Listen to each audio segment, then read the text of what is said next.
Welcome back to EVB Live, everyone. If you did not join us last Friday, you truly missed an amazing, heartwarming story. It involved logistics specialist, second class petty officer Valerie Hansen, who came home after serving 9 months in Afghanistan and wanted to surprise her mom, Barbara, at work. Oh, I love seeing this video right here. We helped her hatch the plan, and it was truly unforgettable. As you can see, Barbara was totally surprised. I still get choked up every time I see that.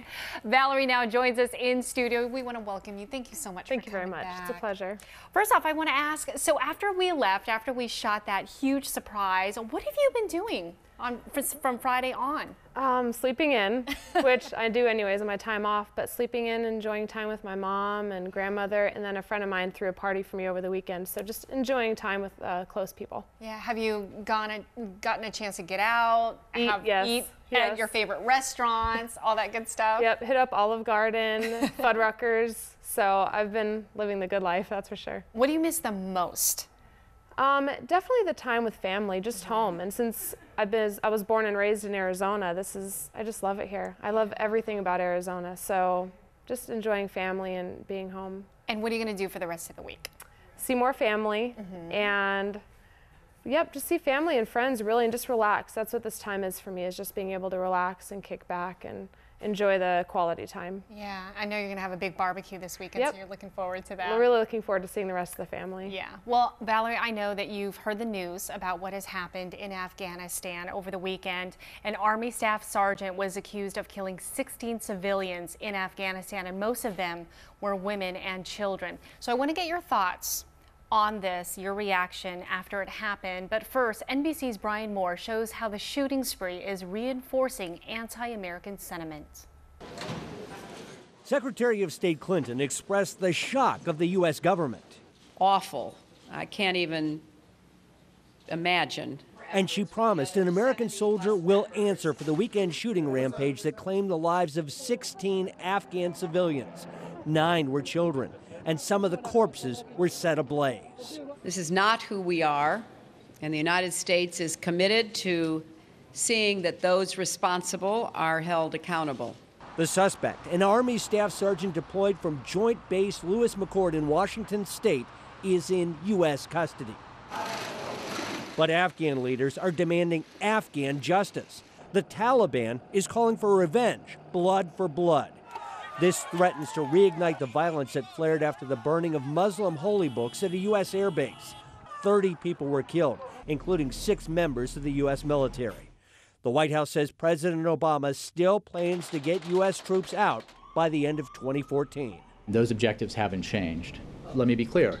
I do not believe that this incident will change the timetable. But there's a nagging question. Can U.S. troops make a difference in less than 2 years? If the answer is no, then why take another 3,000 or 4,000 killed and wounded and spend another $240 billion?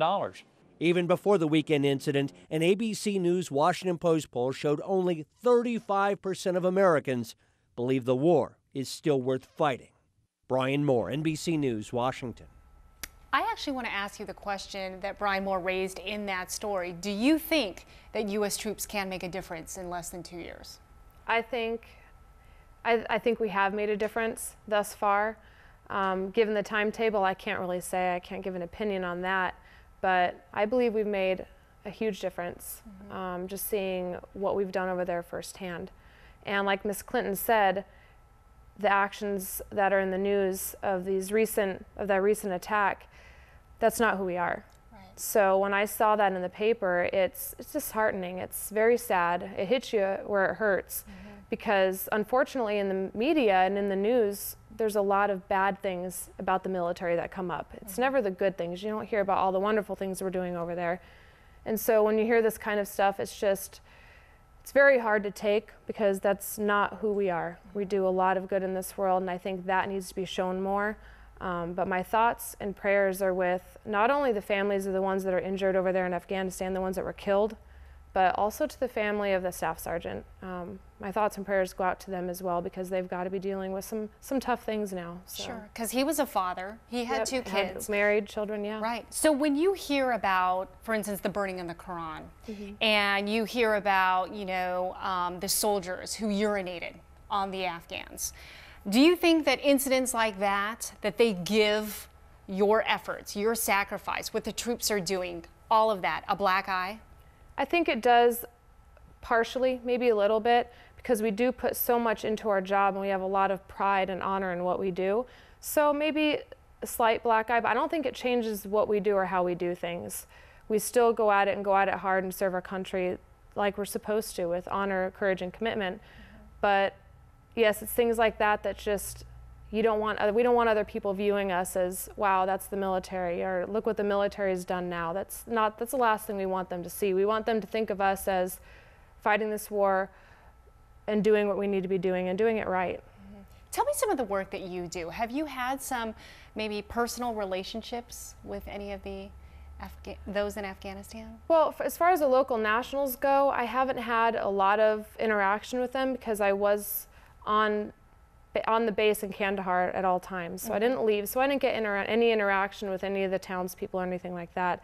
But there were a lot of local nationals that work on base, and whenever a patient would come into the hospital that was local national, I had some interaction, but not much. So I wouldn't say too much, but the interaction I did have was not bad. It was good. You volunteered to go to Afghanistan and you stayed there for 9 months. What compelled you to want to go?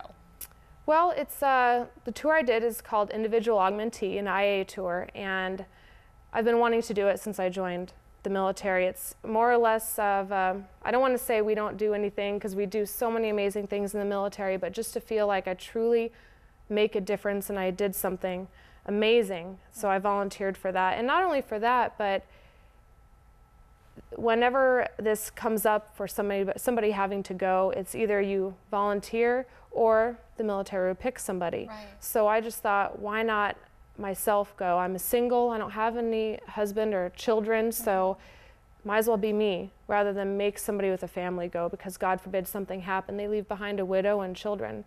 And I think I made a perfect candidate because I don't have to worry about that. And after those 9 months away, what are you most proud of? What do you take back with you?